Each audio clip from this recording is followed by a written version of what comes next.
Hello and welcome back to the channel. Today, we're going to talk about Americans coming to Thailand and what might be some culture shock that you will have depending on how many times you've gone out of the country and where you've been before. So the first thing on our list is the most obvious, at least to me, and that is here in Thailand, they drive on the other side of the road than you are used to. And if you're driving a car, you're going to be driving it from the other side than you are used to, kind of like they would in England. So that is something that is a culture shock for those of you who are not expecting that whenever you get off the plane here in Thailand. So yep, they're going to drive on the other side of the road. So that's culture shock number one. Another thing that's going to be different for Americans is going to be police checkpoints. Now in the USA, we all know there's cops everywhere driving, and sometimes they're in unmarked cars. We're just used to them being everywhere. That's not exactly the way it works here in Thailand. Instead of driving around looking for people and pulling you over, they have police checkpoints. And they can be intimidating whenever you pull up to one, because you're pulling up, they stop you, they come to your window, and you're like, oh great, I don't know what they want, I don't know what they want to see. And just so you know, some things they're looking for whenever they do pull over a foreigner, they are going to want to see that you have a driver's license. And if you're living here, they're going to want to see your Thai driver's license. They're also going to want to take a look at your passport, because technically you're supposed to have your passport on you at all times. And they're going to look at your passport to make sure that you're still legal to be in the country. The smoky season. Now there is a smoky season here in Thailand.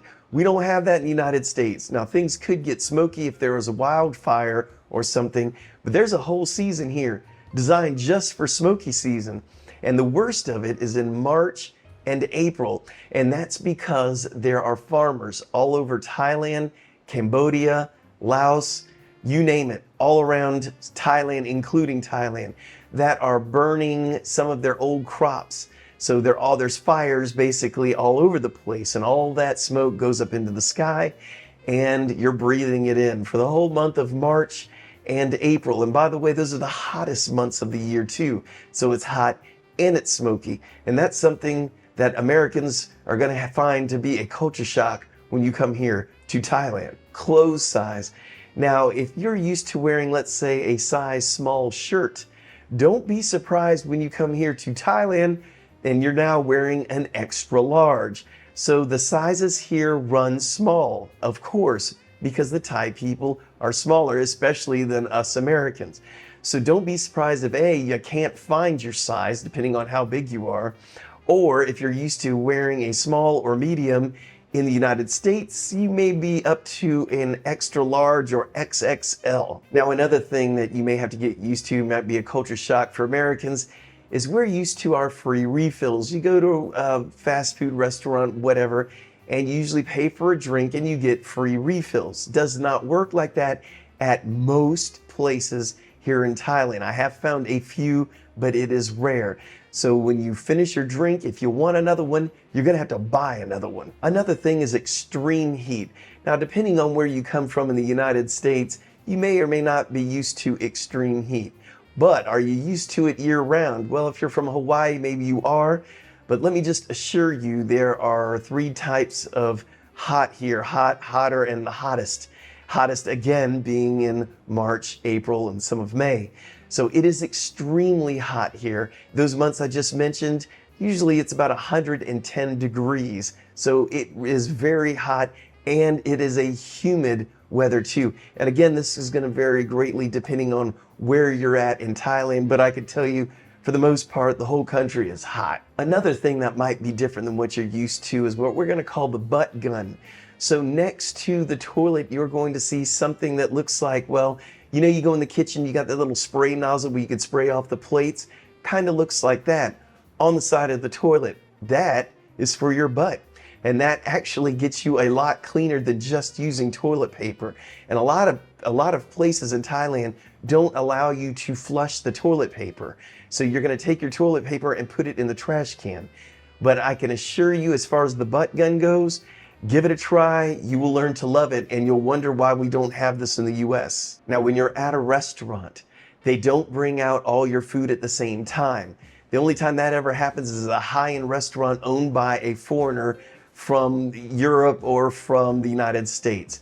For the most part, let's say there's 4 of you. One of you might get your food 15 minutes later, somebody else gets it 5 minutes later, the other person, 5 minutes later, the other person. Don't get mad when it happens.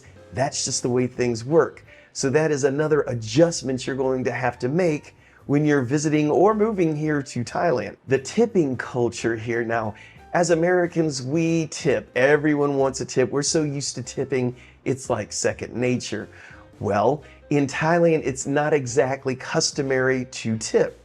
Let me explain.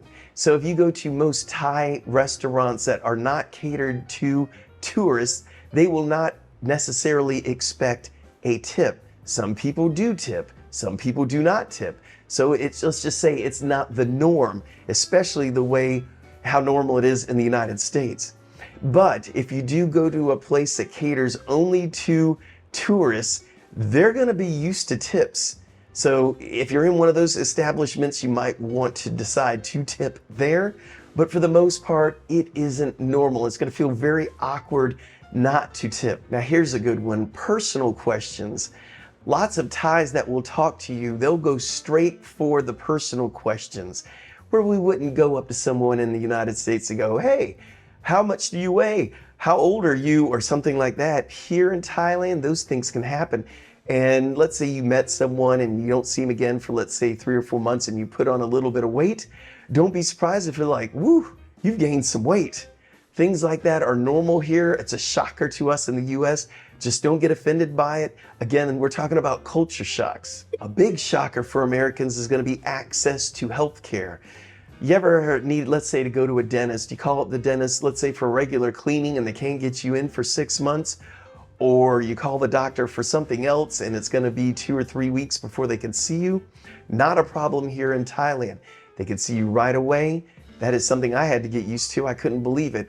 And they don't jack up the prices like what we're used to in the United States. So those are refreshing culture shocks. But just so you know, the healthcare system is really good here in Thailand. A lot of the doctors are educated in Western countries. They're top notch, can't say enough about it. The prices are lower and you don't have to wait. The motorbike culture. Now in the United States, you don't see, you see motorcycles, but you don't see them as often as you will here in Southeast Asia. So the motorbikes are everywhere. So there's a whole motorbike culture here. And that's something you're gonna have to get used to. It's gonna be a shocker at first, especially when you see the motorcycles cutting right in front of you, going the wrong way on the one-way street. You name it, they're all over the place like little mosquitoes. You've got to try hard when you're driving not to hit a motorcycle, or you got to try hard for a motorcycle not to hit you. So it's a whole different culture than what we're used to in the United States. High tolerance for spicy food. Now in the United States, you can go somewhere and get spicy food, but it's not the norm. Here in Thailand, they like their food spicy. I like spicy food, and some of the food here is too hot for me, and I can take a lot of heat. So just keep in mind that if you're not a fan of really hot food, you might be in for a shocker, and you're gonna have to ask for your food to be less spicy or not spicy at all, which, by the way, is still spicy, just so you know. And you might want to cook your own food if it's too much for you. But yes, the culture here in Thailand is spicy food. And last but not least on our list here. Now, I have seen some of these in the United States, but not as often as I see them here in Thailand. You go into a hotel room, the lights don't turn on. Then after a while, you figure out that when they gave you their key, there's this little wooden piece on the keychain, and you slide it down in this little slot right by the door, and boom, all the electricity, the air conditioner, everything comes on. The bad thing is when you want to leave the room, you pull the key out, everything turns off, including your refrigerator. So that means you can't keep anything cold. So if you put a bunch of drinks in there, as soon as you leave your room, everything's off. Something you got to get used to here. There's a way around it. Make sure and insist on getting 2 keys. Now that won't work too well if it's just yourself, but if there's at least 2 people staying in the room, you should be able to get yourself 2 keys, leave one in the slot, take the other one with you. That way your air conditioner and your refrigerator will not turn off. So I hope these things have been helpful. If you've got any value from this whatsoever, buy us a coffee. We'd really appreciate it. If you like the video, please give it a like. And if you feel so inclined, go ahead and subscribe to our channel. We would really appreciate it. Anyway, that's all I have in this episode. And until next time, Kap Kun Kap.